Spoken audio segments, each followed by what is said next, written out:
And we are live. G'day everyone, Mike Jeffrey here, and you are listening to My Creative Journey, episode number 34. To all you new listeners out there, hello, and thank you so much for taking the time to stop by here today.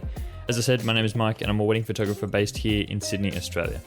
Each week on the show, I bring you guys along on the highs and lows of my own creative journey and share all the knowledge that I've gained along the road to building my own freelance business. In this week's episode, we're talking about my best productivity hack. This is a sort of a follow-up episode to episode number 29. If you guys have listened to that one, I was speaking about how I've had a lot of questions about how I can be so productive. And in that episode, I addressed that I don't think I am very productive, and I don't think that I would describe myself in that way. So go and have a listen to that episode if you haven't listened to it already. But in this one, I want to really touch on some of the things that I think have helped me a lot over the years, and some of the things that I think have allowed me to be a little bit more productive in the things that I'm able to do and allow me to stay on task a little bit more. But before we touch on that, let's talk about what has been going on for me this past week. And so, as you guys may be aware, I opened and closed my print store within the last week. So as this episode comes out, it will have closed last Tuesday. And that was a really sort of empowering project for me, something that I've been wanting to do for quite a while. And I was really glad to see the outcome of that, and something that I've spoken about in previous episodes. And I will make an episode about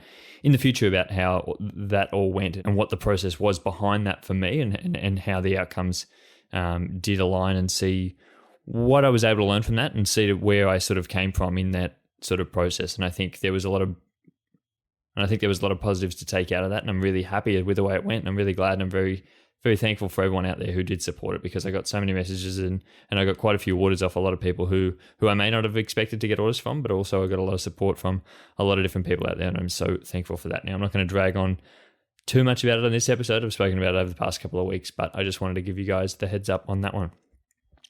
The other big news within this past week is that weddings are back in Sydney. Now, they may only be back in small numbers, but they are back. And so that is exciting news, I think, for a lot of different people out there. A lot of people that I speak to in the industry are very happy that that is back, not only because as photographers we are allowed to start actually working again, but also for people out there who have had to postpone their weddings over the past couple of months. And it is very sad. And I've spoken about on the podcast before that I've had a couple who did have to postpone, and that is very sad for them. But I think with the opportunity now to be able to get married, I think they will take advantage of that, and I'm very happy for them, and I'm really looking forward to seeing where that can go, and I'm looking forward to seeing what opportunities that can open up for a lot of different people, because I think it will be very helpful for a lot of different people and allow them to be a bit more creative with what they do. I think allowing people the opportunity to get married, I think is a very nice thing, and it will make people be a bit more creative with what they do on the day, but also opens up for people like me and other creative people out there in the space to sort of offer different types of services. When you do have such a small audience that can be there on the day, you can offer more variety of services, especially not only in photography, but in videography as well, having a recording of the whole session. And so all different things like that are able to be opened up, and it's a great prospect for the next couple of months, because I've spoken about how over the past couple of months I really haven't been able to work at all, and that is a bit disheartening. So I've been trying to sort of lean into other areas, but hopefully with this opening back up, there'll be a few more inquiries out there, and hopefully a bit more work around in the industry as well. And then the other big thing that I want to touch on is last week's episode. Now, if you guys haven't listened to last week's episode, I do recommend that you go back and have a listen to that one. It was a very productive chat I think I had with Stephen last week on that episode. We talked about a whole range of things, which I think will be very interesting for a lot of different people in the creative industry, and a lot of people who are wondering whether they can turn a hobby into a career, or whether they should just stay within a hobby and just use something that they are interested in, just be able to have that as a hobby and not have too much pressure on themselves. And I think that was definitely something that I went through a lot. And I think I like to hear it from Stephen's perspective as well, because I think a lot of different people out there do struggle with that. And so I hope we were able to give some insight into what we were able to do and what we were able to do in our own journeys going forward. And so hopefully that gives you guys a bit of an idea if you are interested in starting something, or if you have started something and are starting to think about you need to go the other way. So hopefully that was able to give some invaluable advice. And I have had quite a lot of downloads on that episode so far. I think it's my second most downloaded episode ever already in the past 2 days. So I released that episode yesterday, and it's already the second most downloaded episode. So that tells me that you guys were really interested in that, and really glad to have that episode and hear that conversation. I think it's a style that I've been wanting to lean into more. I've been wanting to do more interviews with different people, because I think I do have that sort of broad network of people who I can draw upon to give different experiences in a wide variety of areas in definitely sort of that creative industry. And I hope to be able to give that across the course of the next couple of weeks and months, because yeah, as I said, it is something that I really want to lean into. And I know that for me, actually being a consumer of podcasts, I really enjoy that sort of interview style. So hopefully I can sort of bring that onto this podcast. Of course, I do quite enjoy the individual episodes and the solo episodes that I am able to bring, because I think I can speak on things that I have a broad knowledge in, and sort of go to more targeted areas that I actually have insight into, and sort of give you my own advice, which I wouldn't give in that sort of interview style, and it's more about the other person. So I'm really glad that I have this sort of platform to be able to give that targeted advice to you guys. But I do really enjoy that interview style, and I think that is going to be something that I'm going to be trying to do a lot of moving forward. So do let me know if there is anyone or any particular style of person who you would like to see on the podcast, because I think that is definitely something that we are going to incorporate, and I would love to be able to reach out to some new people and sort of be able to get them on the podcast, especially in that format like we did last week. It was just over Zoom, having that conversation. We didn't need to be in the same room, but it's still, the information is the most important part. It doesn't need to be the most overproduced thing, but the information, I think, was the really important part. And so in this environment at the moment, we are able to reach out and connect to a bunch of different people. So that is really promising, and I really look forward to the future in that. Now, the last couple of things that I want to touch on before we move into today's topic all revolve around sort of social media. And this is something that we did speak about in last week's episode, but something that I really wanted to sort of dive into a bit more. I don't really want to make a full episode about it, but I really want to speak on some ideas that I've had and some things that I've been trying out recently. So if you guys may be aware that I've been trying to update myself more on my different types of social media, especially for this podcast. I've been trying to really work on updating the social media, and it's really been up to date over the past few weeks. And so that's been really nice. Been nice to see that it's up to date and you guys are actually interacting with it. And I think that is really a really positive step, and it's really helping to grow the podcast, but it's also helping me to be able to create sort of content for people to consume outside of the podcast as well. I think one of the big goals that I had in the beginning of this podcast was really to allow a lot more people to connect with the podcast. And I think that through having it on different social media channels allows it to be connected with a lot more easily. I think the content that I provide here is able to help a broad variety of people. And so if people aren't actively taking the time to sit down and actually listen to a podcast, I'd still love to be able to connect with them in some form or another through that social media channel. And so I've been updating it on my Instagram and on my TikTok as well. I've started that for this podcast, and I think that is a great way to actually get a lot of information out to a lot more people. As I said, I've started to record these episodes on video as well, and you may have seen that through a few of the Instagram reels that I've been posting for this podcast have been in that sort of video format, and I'm glad. And I think that was one of the big upsides that I saw with the actual video format. I never sort of thought that a lot more people would actually view the podcast in the video format on YouTube. I didn't think that was going to be the role of recording the video, but I did think that allowing me to have those sort of video sort of clips to be able to use on social media allows people to sort of put a face to the name and gain a bit more credibility behind this podcast. I really enjoy actually watching videos from people online from their podcasts. And so if it's a video of someone actually being there having the conversation, it feels more real. And I definitely prefer that than just an empty screen with a few words over the top. So I've been glad to be able to have that and sort of move that in. And I think that's going to be one of the big drivers in trying to push this podcast out to more people.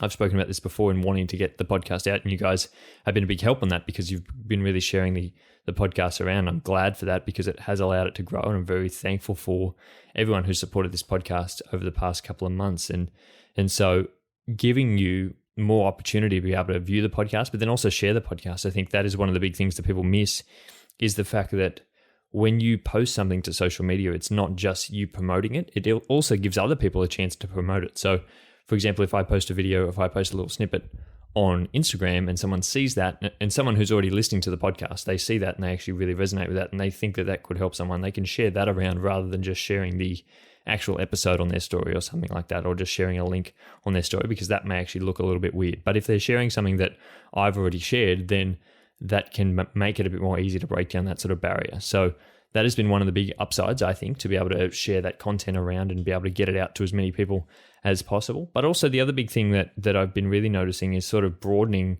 the range of the actual content that I'm producing. So on Instagram, sort of earlier on, it was just posting photos on Instagram and then updating stories and things like that. But now actually moving into sort of reels and posting more sort of video content, I think has allowed for more growth. And I've definitely spoken about this. I spoke about this a couple of weeks ago, I think, in posting sort of more Reels content. And I've been trying this on all my social media apps. So I think I really first started it on the sort of podcast platform because I had that Instagram account for the podcast and I was posting the sort of snippets from podcasts as Reels, and they were starting to do really well as opposed to just when I would post a video on the Instagram page. So they were starting to perform well. And over the past 2 weeks, I've been posting a lot more Reels on my photography account as well. And that was part of the sort of marketing strategy behind launching the print store. I wanted to try to produce as much content as I possibly could. And being in lockdown at the moment has given me more time to be able to do that. So I'm very thankful that I've got more time to be able to produce that content. But I think that was one of the real big things that I wanted to do and be able to push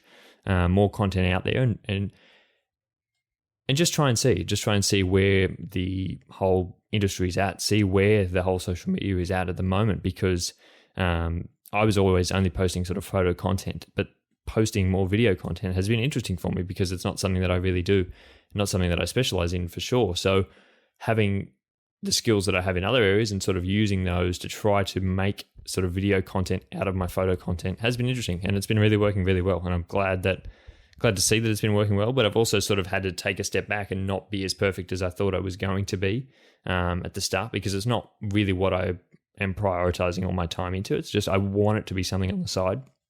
And so I've sort of given myself that sort of freedom to post whatever I really want to post and diversify myself into that area. It's been nice to see that there has been some sort of growth in that, because I've spoken about this before, and that the growth on Instagram has been sort of stagnating over the past year, probably over the past 2 years. And so you don't see the sort of reach that you would have gotten a few years ago. So it's nice to see that sort of growth and that sort of reach is coming back through Reels and by posting content and trying to diversify content and use content in different mediums is really nice.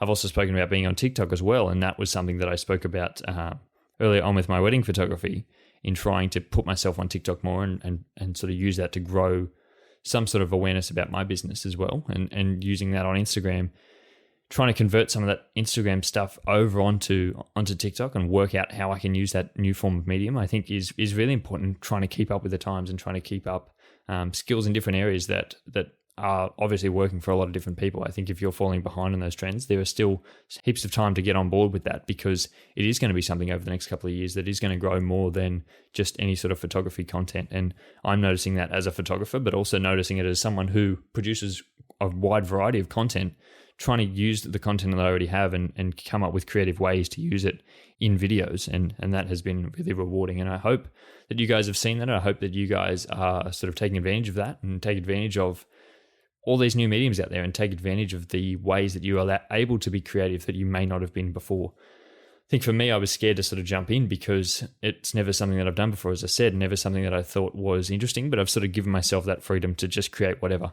just throw it out there and see what works. And I'm still in that experimenting phase, and I'll report back to you guys if I do have any insights. I may make an episode about it, about what I think the ways are to grow on social media these days. And I've made an episode about social media before, but I think deserves an update as I experiment more with it. And I think there are some real positives to come out of this, and there will be a lot of new ways to sort of market yourself moving forward. And I'm glad that sort of reach and that sort of growth is able to come back on Instagram, because it's very, very disheartening for a creator when you're putting time and effort into work, but it's not getting the reach that you really want it to get. And it's not really reaching anyone outside of your immediate audience. So that's where it becomes important for you to have that sort of audience, which will sort of share around your work, which will promote you to their audience as well, because that is very beneficial when the Instagram app itself isn't promoting your work. It's nice to have that network of people who are promoting your work. And I've seen that definitely work over the past couple of months with my photography, because it's not being promoted on the app.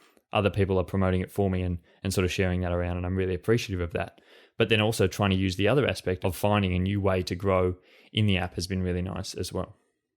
And so that's where I'm going to leave that introductory chat. I'll probably speak about it a lot more over the next couple of weeks. If you guys have any questions on that, we'd love to know your thoughts. I'd love to know what you think about Instagram Reels. Have you tried it out? Have you been experimenting with that? Have you been experimenting on TikTok as well? Is that something that you've really found success with? I'd love to hear about it, because I think it's exciting that all these new mediums are out there and we're able to still see growth into the future with these new mediums. But for now, I want to jump into today's topic, which is all about my best productivity hack. And I want to keep this one short and sweet because I know last week's episode was a bit of a longer one, and I want to keep this one nice and short. But every time I say that, it seems to drag out. So who knows how long this will go for. But the best thing that I have, and I'm just going to be upfront with it, the best thing I have is to eliminate as many decisions as you possibly can. Now, this may sound like something that you've heard before. It may sound like something that's fairly easily done, but I think when done properly, it can really help. And it's been one of the things that's allowed me to be a lot more productive with my own work and a lot more productive in the things that I think that I need to spend time on for starters, but then also productive in the work that I'm able to do and productive in the time that I spend on my work. I'm sure anyone who is any type of creative or anyone that runs their own business would know that making decisions can be hard, and you can get to a stage of decision fatigue where you've made too many decisions for the day and you really can't decide on what you want to do. And you never want to get to that point. You never want to get to a point where you're making too many decisions and you're having to use up too much of your mental energy to make decisions. So you're not spending that on other things that you could be working on. You're not spending that on being creative when that is what the aim of the game is. You want to be as creative as you possibly can. So you want to eliminate as many decisions as you possibly can. You want to take out the decisions that are just rudimentary in the way that they don't need to be made every single day. So this is one of the real things that I've used in a lot of different areas, but used majority in work to eliminate distraction, but also eliminate other different things that I know I need to be working on and eliminate things that I know I shouldn't be working on. You may not have been aware of this, but humans make about an average of 35,000 decisions per day. And I've heard this a few times actually recently, and I think it's sort of really struck a chord with me because it's been something that I've really been thinking about a lot recently. You know, when you're trying to buy a new car and you're interested in buying a new car and you don't think anyone's ever heard of that car before, but as soon as you hear about it, you'll immediately start to see more of those cars on the road because it's something you've been thinking about. I've been thinking about this a lot recently, so I've been hearing about it in all different places, and I never thought it was something that people were talking about until I started thinking about it more. But it's astounding to me that we make that many decisions in a day. And you may think that I don't make any decisions. I haven't made any decisions while I've been listening to this podcast, but there are sort of micro decisions that you are making, regardless of whether you think you're making them or not. And those are still taking up mental space, even if you think they're not taking up space. So you do have to make decisions in your day. And I'm not saying that you won't have to make any, but we're trying to eliminate as many as we possibly can, especially in the early hours of the day. We all know that in the morning is prime area to be able to do our best work. And I think in our own mental capacity, a lot of people work a lot better in the morning. A lot of people make their best decisions in the morning. Their most productive work is done in the morning. Their most creative work is mostly done in the morning for a large majority of people. There are those people who can work into the evenings, but I would argue that work is not as productive. It might be as interesting. You might be engaged in the work, but it may not be as productive as the work that's done in those early hours in the day. So we really want to eliminate decisions in those hours. So we're opening ourselves up to give ourselves more spectrum to be able to make decisions that actually impact us, or to be able to be creative, or to make actual work decisions that need to be made. I'm sure a lot of you already have a structure like this, but you probably just aren't aware of it. You're probably already eliminating a lot of decisions in the morning, but you're just not quite sure on what those decisions are. Most people have the same thing to eat every single morning for breakfast. A lot of people do it, and there's a reason behind this. There's not really a lot of people out there in the world who would have a completely different meal in the morning, and this is based around the fact that we want to eliminate that decision early in the morning. I don't want to have to get up every morning and have to think what I'm going to eat that particular morning. If I was waking up every single morning thinking about what I wanted to eat and then driving to the store and getting all those ingredients and coming home and making what I wanted to eat, that would be a lot of decisions to make in the day, and that's so draining on you to have to think about that first thing in the morning. You don't want to have used all your brain power to think about what you're going to eat when that is such a rudimentary task. And I'm all for experimenting. I'm all for changing it up every now and again, but I don't think that the breakfast routine needs to be changed every single day, So we are probably all making this decision. We are all probably making that decision to eat the same thing every morning. And there are probably other decisions that you also make when you go to a cafe in the morning. You know what your coffee order is. You don't have to think about that every single time. If you were changing that every single day, it would become harder to know what you're going to do. And that is stressful to have to think about that. It's such a rudimentary task. It's such a easy decision, but that actually takes up a lot of mental space. If you're thinking about, I have to make a new one today, I have to think about something else in the morning, I have to think about what I actually want this morning, that's going to be hard. If you were going to a new cafe every morning, that would also be hard because you have to work out which one you want to go to, There are a lot of people that exercise out there. They probably go to the same gym every day. They probably don't decide on a new gym every single day because that's a big decision. You don't want to have to make that every single day.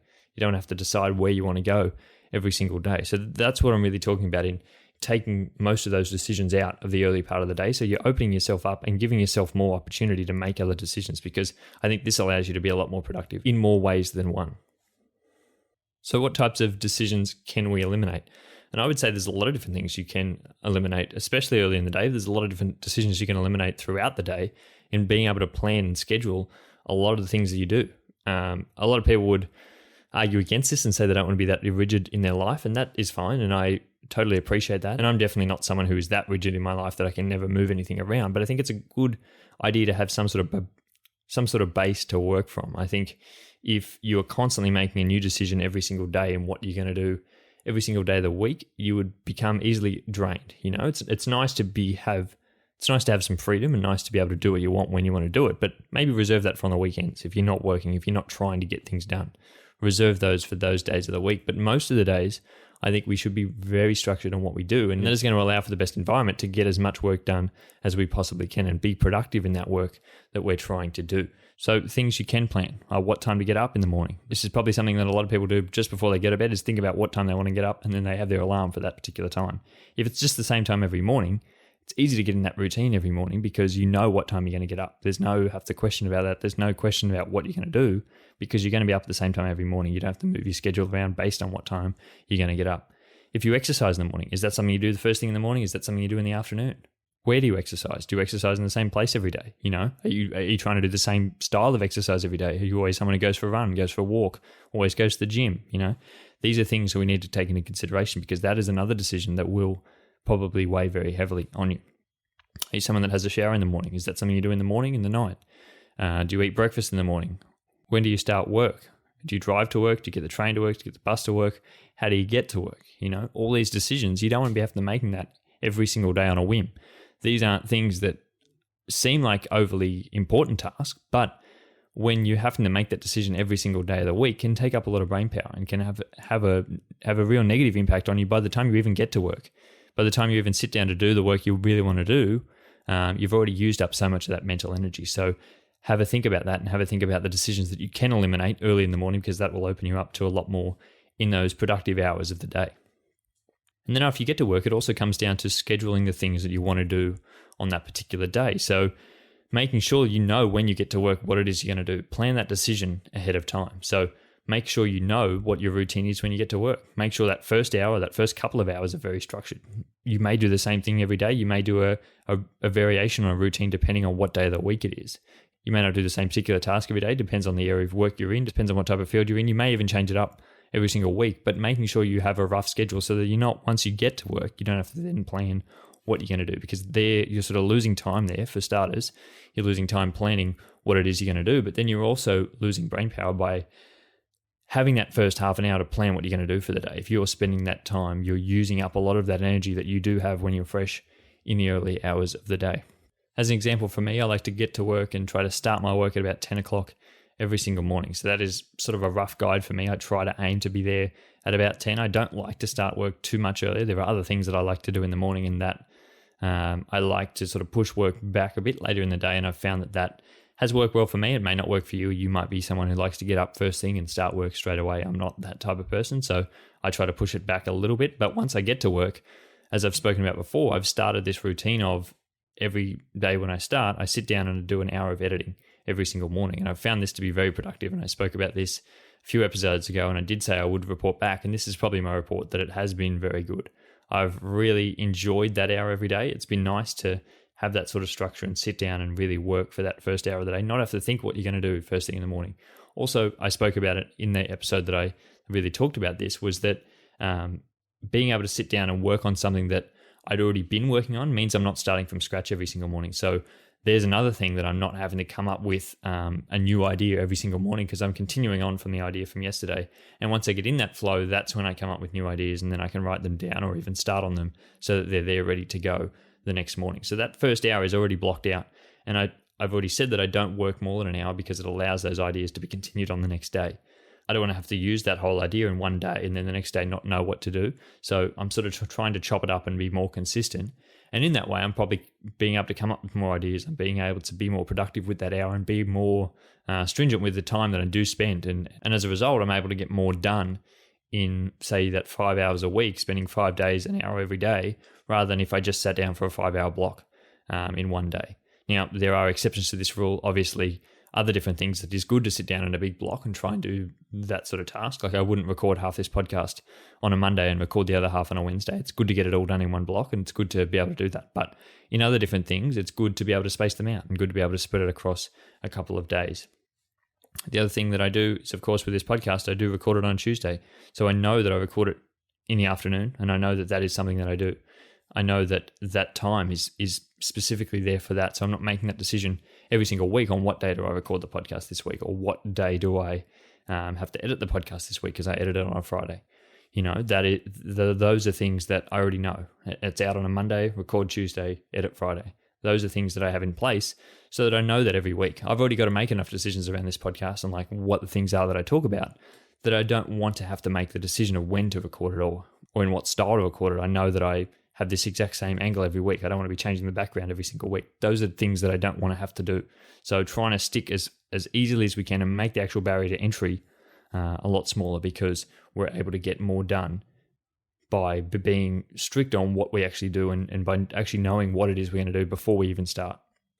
And I have this same sort of routine around a lot of different things, like for example, emails. I mostly only answer emails on Mondays and Thursdays, and I like to schedule that time in. I like to plan out that time, and I know that I answer them at a particular time on a Monday and a Thursday, and I don't think that I need to spend an hour every day going through emails. There's probably no need to do that. And so being able to put that time together and actually just to do them 2 days a week is really nice. And there's a lot of other different things out there that I do schedule in specific areas of the week, that I know that I only do this on a Thursday, I only do this on a Monday, and only condense it to a shorter amount of time. If you plan how long it's going to take, you will only use that amount of time. If you give yourself an open-ended target and say you're going to work on it all day Thursday, then you will work on it all day Thursday. If you give yourself 3 hours to work on it on Thursday, you'll only need 3 hours. So make sure you plan the amount of time, because it's crazy how much that can impact how long a task takes. If you plan for it to take a certain amount of time, it may go a bit longer, but it's not going to go drastically longer. If you plan for 3 hours, it won't take a whole day. But if you plan for a day, it will take a day. So make sure you're very strict on how long you're allowing yourself to do tasks, but also knowing what days and when you actually do tasks. I don't want to continue to drag on this idea, because I'm sure you guys have gotten the point by now that it's great to be able to schedule that amount of time and plan what it is you do through the day. The best advice I could give you is to make sure you're planning those things early in the day and remove the amount of decisions, the amount of easy decisions that you need to make early in the day, because there will be decisions at work that you do need to make. As anyone knows, in any type of creative field, there's a lot of decisions you have to make, and a lot of creative decisions that you want to be able to have mental space to be able to do that and get work done in a shorter amount of time, is to be able to have mental space to be able to do and make decisions that you need to make. So don't be out there making every single decision every single day. And the other thing that I would really say is to plan your next day the night before. Now, this sort of goes back on what I was talking about before in having set days for different things. There may be things that do come up throughout the course that you may not have been aware of. So planning different days, and you may work in an environment where things are very sporadic and there's not things that you do constantly every single week. As I said, I only gave the example of the podcast and editing photos and answering emails, because a lot of the other stuff that I do is very sporadic, and it can happen in 1 week, but it may not then happen for another 3 weeks. So I do have to still do those tasks, but it may be very sporadic, and I may not be able to plan them as much as I would like. So then the next best step then is to plan your next day the day before.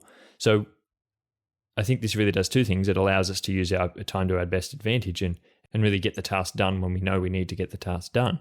But also it allows you to not make that decision in the morning. It allows you to not sit down first thing and make decisions on what you're going to do for the rest of the day in the morning. If you've already got a plan, it makes it so much easier first off to get to work and have something that you know you're ready to work on, because that decision of when you get there, I may not have anything to do, because that can often happen as well. If you don't know what you're going to do, you may think, there's nothing to do today, so I'll just slack off a little bit. It gets to the afternoon, you remember, I actually had 3 things to do today, and I've just wasted my whole day because I haven't done anything about them.